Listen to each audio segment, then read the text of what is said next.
Good morning guys. Chemistry class में आपका स्वागत है। लास्ट क्लास में अपन ने डिस्कस किया था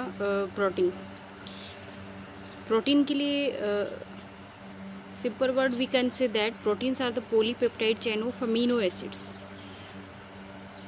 पॉलीपेप्टाइड की एक सीरीज़ होती है जिसके अलग अलग सीक्वेंस में जुड़ने से प्रोटीन का फॉर्मेशन होता है। On the basis of structure proteins are many types. Protein की जो बेस यूनिट होती है that is amino acid. In this lecture we will discuss widely the amino acids. First of all, I want to tell you what is the meaning of amino acids. Amino acids means a compound which can contain amino group and also acid group is known as amino acids. कि कोई भी ऐसा organic compound जिसके अंदर amino group present हो plus acid group present हो उसको अपन क्या बोलते हैं, अमीनो एसिड बोलते हैं.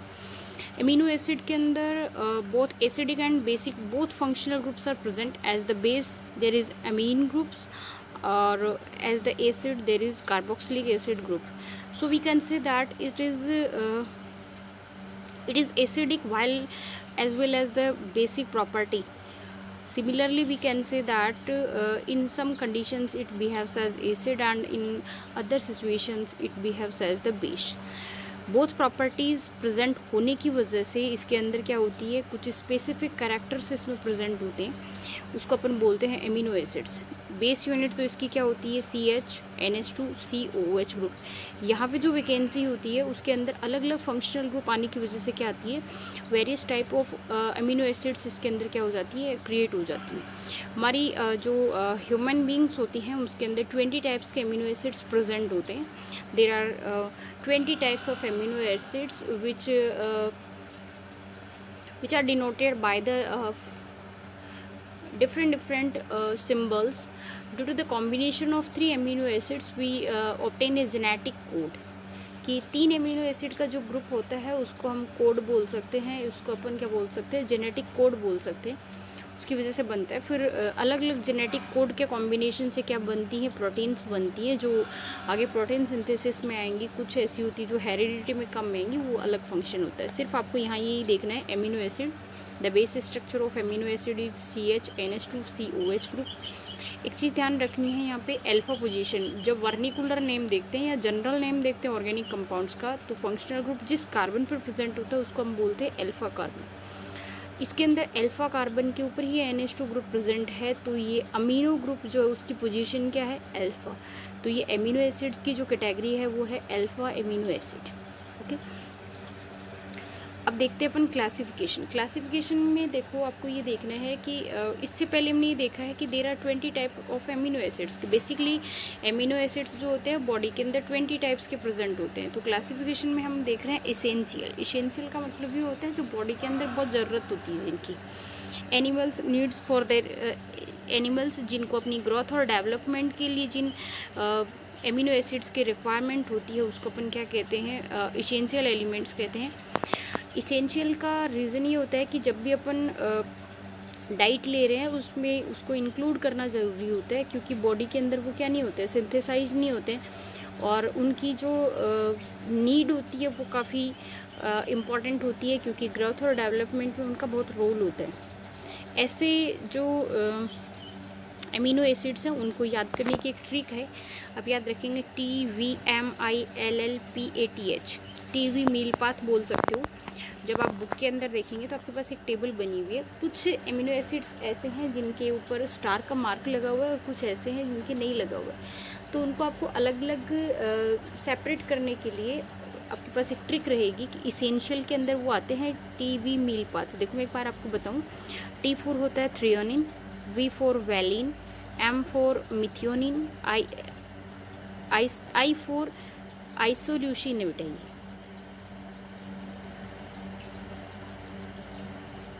I4 isoleucine, L4 leucine, L4 lysine, P4 फेनिलएलानिन, A4 arginine, T4 tryptophan और H4 हिस्टिडीन. आप इस चीज़ को बार बार रिपीट करें, 5-7 बार रिपीट करोगे याद हो जाएगा. कोई टिपिकल चीज़ नहीं है इसमें. ये कितने हो गए, वर्ड्स काउंट करें. 1 2 3 4 5 6 7 8 9 10. इसका मतलब बचे हुए 10 किस में आएंगे, नॉन इसेंशियल में आ जाएंगे. तो किसी भी ट्रिक से याद कर सकते हो। इस ट्रिक से अगर आपने 10 याद कर लिए तो इनको छोड़ करके जो भी आएंगे वो नॉन इसेंशियल में आ जाएंगे। आप चाहो तो नॉन इसेंशियल को याद कर लो, बाकी के बचे हुए किस में आ जाएंगे, इसेंशियल में आ जाएंगे। तो इस ट्रिक के हिसाब से आप 1-2 बार रिपीट करें। Threonine, valine, methionine, isoleucine, leucine, lysine, phenyl arginine, alanine, arginine, tryptophan और हिस्टीडीन। 1-2 बार रिपीट करोगे इजीली याद हो जाएगा। तो ये है इसेंशियल। इसेंशियल क्वेश्चन यहाँ से यही आता है कि डिफरेंस करो, इसेंशियल कौन से हैं, नॉन इसेंशियल कौन से हैं। तो आपको यही देखना है बार बार, ठीक है। इसके बाद में अपन देख रहे हैं दूसरी जो कैटेगरी है वो कौन सी आती है, नॉन इसेंशियल की है।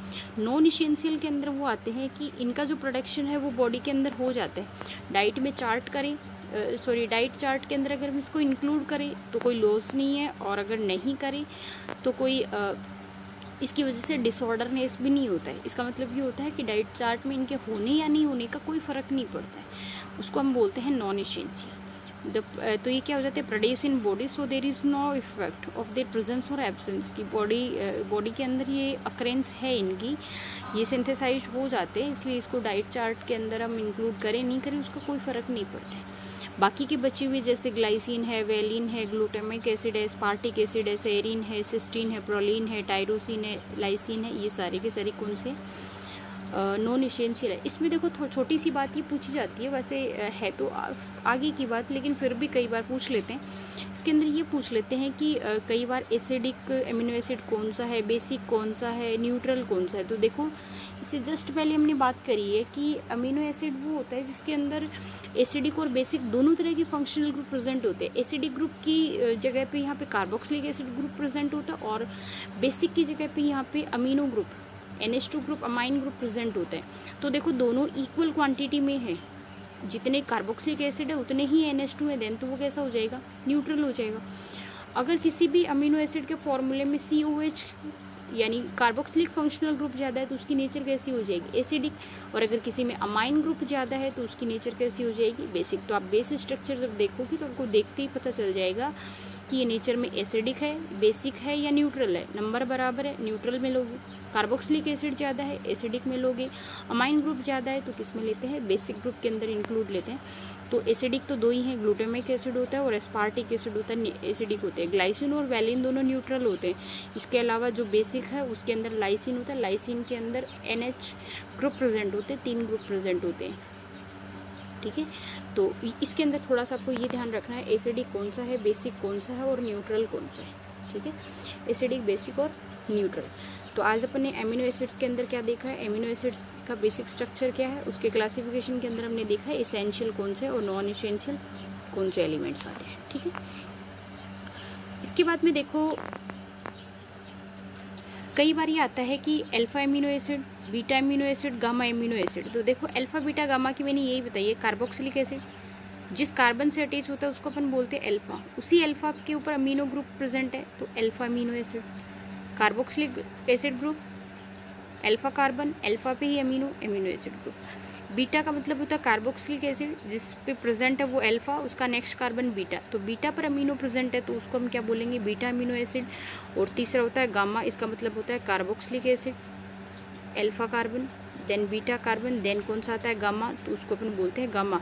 यानी कि कार्बोक्सिलिक एसिड के रेस्पेक्ट में अल्फा पे अमीनो है, अल्फा अमीनो एसिड, बीटा पे है, बीटा अमीनो एसिड और गामा पोजीशन पे है तो उसको अपन बोलते हैं गामा अमीनो एसिड, ठीक है।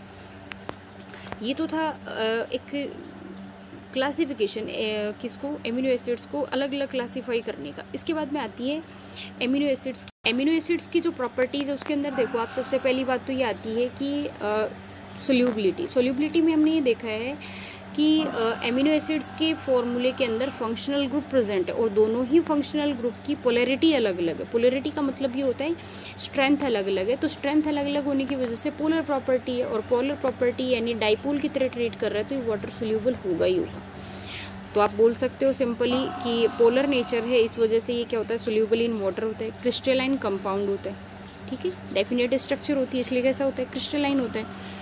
सॉल्युबिलिटी है, वाटर सोल्यूबल है। बॉइलिंग पॉइंट का मतलब ये होता है कि इसके अंदर स्ट्रॉन्ग एसिड और स्ट्रॉन्ग बेस ग्रुप प्रेजेंट होते हैं। जहाँ पे स्ट्रॉन्ग ग्रुप प्रेजेंट होते हैं उनके बीच में हाइड्रोजन बॉन्डिंग प्रेजेंट होती है। हाइड्रोजन बॉन्डिंग प्रेजेंट है, इसका मतलब ये हो गया कि इसको ब्रेक डाउन करने के लिए, है ना, इसको ब्रेक डाउन करने के लिए हमको ज़्यादा टेम्परेचर की रिक्वायरमेंट होगी, इसलिए अपन ये बोल सकते हैं कि इसकी बॉइलिंग पॉइंट और मेल्टिंग पॉइंट जो होते हैं वो क्या होते हैं, हाई होते हैं। नेक्स्ट होता है एसिमेट्रिक कार्बन। एसिमेट्रिक कार्बन का मतलब ये होता है, देखो एक बार पीछे की स्ट्रक्चर पे जाती हूँ। पीछे की स्ट्रक्चर में हमने ये देखा है, इसमें एमिनो एसिड्स के अंदर ये देखा है, देखो कार्बन की एक वैकेंसी हाइड्रोजन से, दूसरी अमाइन ग्रुप से, तीसरी COH ग्रुप से। अगर नेक्स्ट यहाँ पे हाइड्रोजन आता है तो ये कायरल कार्बन नहीं रहेगा, ठीक है। हाइड्रोजन के अलावा अदर कोई फंक्शनल ग्रुप आ जाता है, R ग्रुप की जगह अगर कोई और आता है तो इसकी चारों वैकेंसी अलग अलग हो जाएंगी, और वैकेंसी अलग अलग होते ही इसकी जो प्रॉपर्टी होगी वो कैसी होगी, एसिमेट्रिक हो जाएगा, जिसको अपन बोलते हैं कायरलिटी आ जाएगी इसके अंदर, ठीक है। देखो एसिमेट्रिक का मतलब ग्लाइसिन होता है, ग्लाइसिन के फॉर्मूले में जो हमने वैकेंसी दिखाई है उसकी जगह H ही आता है। 20 जो एमिनो एसिड्स होते हैं उसके अंदर सिंगल एक एमिनो एसिड ऐसा होता है जो कैसा होता है, ऑप्टिकली इनएक्टिव होता है, या फिर अपन बोल सकते हैं कि उसके अंदर कायरल सेंटर प्रेजेंट नहीं होता है। तो ग्लाइसिन को छोड़ करके जितने भी एमिनो एसिड्स होते हैं ऑल हैव एसिमेट्रिक कार्बन, और other words we can say that all are optically active compounds. Next property very important, zwitterion. देखो कॉन्सेप्ट अच्छी है, ज्विटर-आयन किसको बोलते हैं एक बार देखो। किसी भी आयनिक कंपाउंड को जब आप ब्रेक डाउन करते हो तो प्लस माइनस तो बनता है, पर वो टेम्परेरी होता है, अट्रैक्शन फोर्स की वजह से बनता है, उसको आप नहीं बोल सकते डाइपोलर नेचर। पर एमिनो एसिड्स के अंदर जो ग्रुप होते हैं, दोनों एंड होते हैं, उस एंड के एमिनो एसिड्स के अंदर NH2 और COH दोनों ग्रुप प्रेजेंट है। एक्वा सोल्यूशन के अंदर जब आप इनको डिसॉल्व करते हैं तो एक्वा सोल्यूशन में ये भी H बॉन्ड बनाने की प्रॉपर्टी रखते हैं और ये भी H बॉन्ड बनाने की प्रॉपर्टी रखते हैं।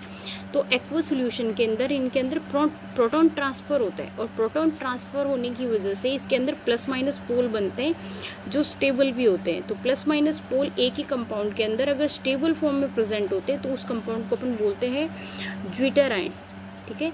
एम्फोटेरिक आयन भी बोल सकते हो, और या फिर इसके अलावा ज्विटर-आयन भी बोल सकते हो। तो due to presence of acidic and basic group amino acid have the dipolar structure that is known as the inner salt और ज्विटर-आयन। तो ज्विटर-आयन के कॉन्सेप्ट आपसे पूछी जाएगी कि what do you mean by zwitterion, तो आप बोल सकते हो in amino acids due to presence of both acidic and basic group there is a proton transfer in aqueous solution, so it occurs dipole compound or it becomes stable in this form, so this position is known as the zwitter-ion. कि aqueous solution में proton transfer की वजह से जो dipolar structure बनती है, stable होती है, उसको अपन बोलते हैं ज्विटर-आयन बोलते हैं, ठीक है।